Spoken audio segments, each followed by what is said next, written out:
Welcome to This Explainer. Today, I'm putting on my historian's hat to investigate the ancient origins of a very modern workplace phenomenon. We often think of things like corporate burnout, quiet quitting, or just dodging a shift as distinctly modern behaviors, right?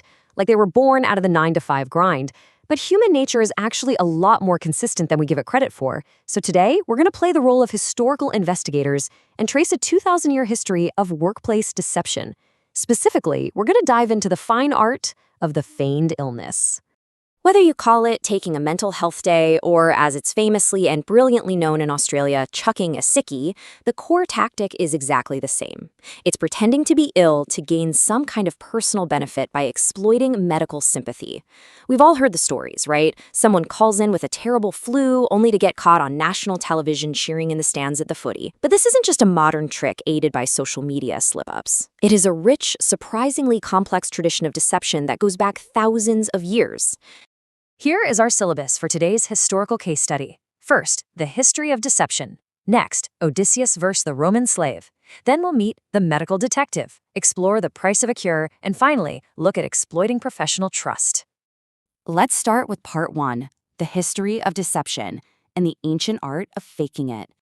Before we get into the specific tactics, we really need to grasp the sheer timeline of humans dodging their duties. We are spanning all the way from the 8th century BC with legends of Greek heroes dodging the draft, through the 2nd and 3rd centuries AD with everyday laborers pulling stunts in the Roman Empire, right up to the modern office worker getting caught at a sporting event. Deceiving others for personal benefit by faking ailments is a completely timeless human behavior.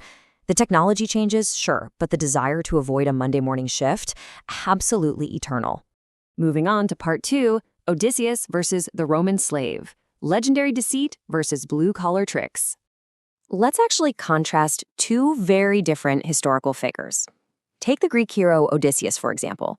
His high-stakes goal was to avoid the draft for the Trojan War. How did he do it? By literally plowing sand and acting completely out of his mind. Now contrast him with a Roman slave hundreds of years later. This guy didn't want to avoid a legendary war, he just wanted to skip his daily labor. So he faked a physical injury using toxic plants. Now, both of these guys ended up getting caught. Odysseus was exposed by Palamedes, a leading Greek figure who suspected the insanity was all an act. So Palamedes pulls the ultimate test. He takes Odysseus's baby son, Telemachus, and throws him right in front of the plow. Obviously, Odysseus instantly stops the plow to protect his son, immediately breaking character and proving he wasn't insane at all.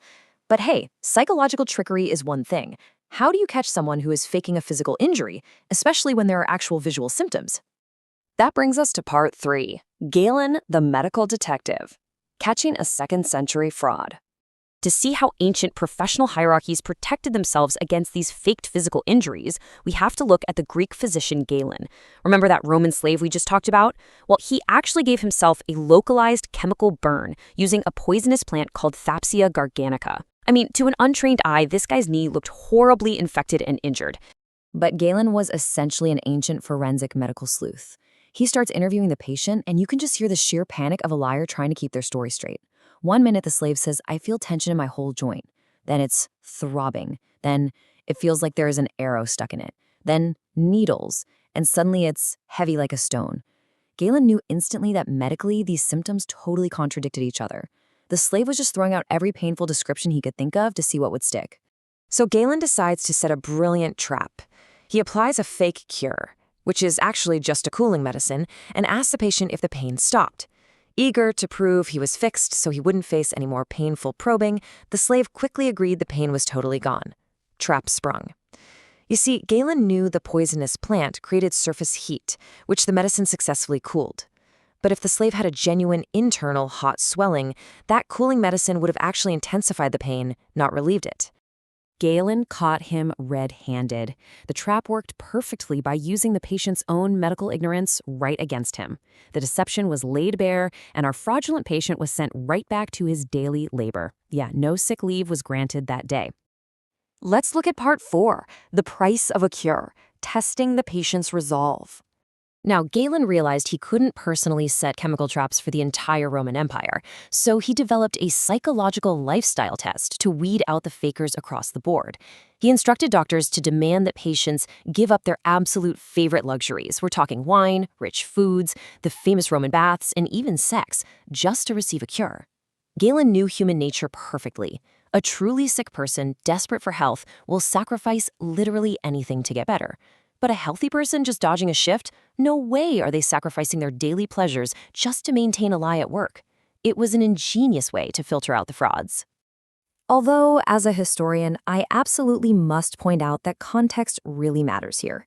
It's not always just lazy employees dodging a day's labor. Sometimes faking an illness was a matter of actual survival. Take the character Anthea in the 2nd century novel The Ephesian Tale. She faked an epileptic fit to avoid being sold into prostitution. In situations of immense power imbalance and real threats to bodily autonomy, historical sources view feigning illness as a deeply justified, completely necessary tactic for survival.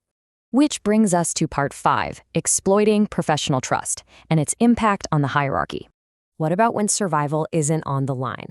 This brings us to a core tension that has existed for millennia. On one side, we have the social necessity. When people are genuinely sick, human empathy kicks in, and we absolutely must allow them time away from their duties to heal. It is foundational to a compassionate culture. But on the flip side is the professional risk. That exact same sympathy is a massive vulnerability that can be exploited for personal gain. When widespread feigned illness happens, it doesn't just annoy the boss. It fundamentally fractures the trust required to run any professional hierarchy smoothly. Which leaves us with a final, rather provocative thought for you to ponder. We've seen Odysseus dodge a war, a Roman slave try to dodge a workday, and modern workers dodge a Monday to go to the footy. We know that medical sympathy is a beautiful, necessary human trait.